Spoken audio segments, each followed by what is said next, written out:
In the year 166 AD, a plague reached Rome. It would kill 5 million people. It would sweep through the legions, hollow out entire provinces, and sit, unresolved, for 15 years. Marcus Aurelius governed through all of it. Welcome back to StoicForge. This is episode 7 of our Meditations audiobook series. Book 7 is the Book of Resilience, written, scholars believe, during some of the hardest years of Marcus's reign. And it reads like it. Not polished. Not systematic. Line after line of a man talking himself back from the edge. You have power over your mind, not outside events. He wrote this to himself, again, in Book 7. Not because he had forgotten. Because he needed to hear it again. This is the truth about resilience that most people miss. It is not a one-time achievement. It is a daily practice. You are not resilient. You practice resilience. And some days, the practice is harder than others. Loss is nothing else but change, and change is nature's delight. The Stoics were not blind to suffering. They did not pretend that loss doesn't hurt. Marcus buried children. He watched his empire decimated by disease. He lost friends, advisors, certainties he had held for decades. What he refused to do was call this wrong. Not because suffering is good. But because suffering is real, and reality cannot be argued with. What happened, happened. What is lost, is lost. The question is never whether the loss is fair. The question is always, what do you do now? The art of living is more like wrestling than dancing. Dancing is beautiful. Dancing requires preparation, music, a willing partner, good conditions. Wrestling is none of those things. Wrestling is two people in contact with reality, adapting in real time to force and resistance, without the luxury of knowing what comes next. Marcus chose wrestling as his metaphor because he knew, from decades of governing an empire, that beauty requires conditions you cannot always create. But wrestling requires only one thing, to not fall down and stay there. Nowhere can man find a quieter or more untroubled retreat than in his own soul.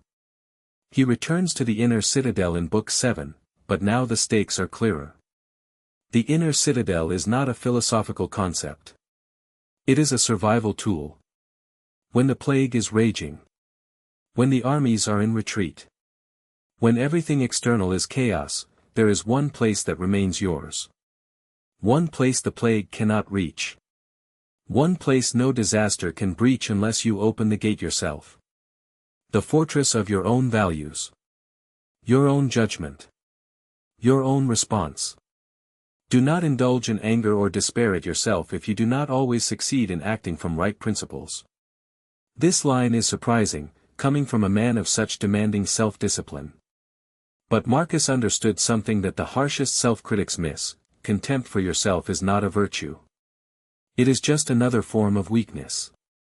When you fall short, and you will fall short, the Stoic response is not punishment. It is return. Simply, begin again. Without drama. Without the indulgence of lengthy self-condemnation. Look at what happened. Learn what you can. Return to the path. Think of the life you have lived until now as over and, as a dead man, see what's left as a bonus.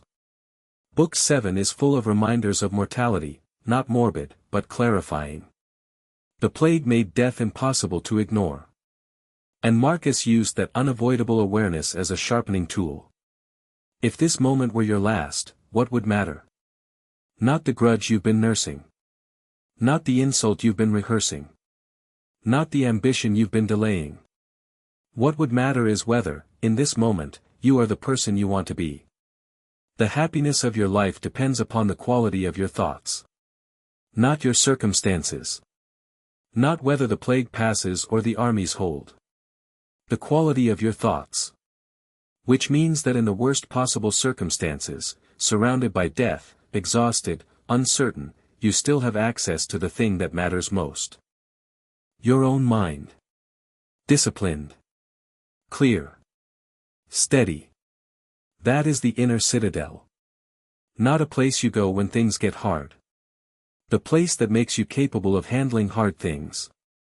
Your exercise this week: the next time something goes wrong, small or large, pause before your first reaction. Ask, is this inside or outside my control? Then respond only to what is inside it. Everything else, release. That steadiness under pressure is what the Stoics called virtue. And it is the only armor that never fails. This is StoicForge. Episode 8 is next, and Marcus turns to the question of perception. How clearly do you actually see your own life? See you there. Thank you for listening. If Book 7 gave you steadiness, subscribe to StoicForge so you never miss an episode. Leave a like if Marcus helped you hold the line today. Episode 8 is next, see it as it is. Marcus asks, how clearly do you actually see your own life? See you there.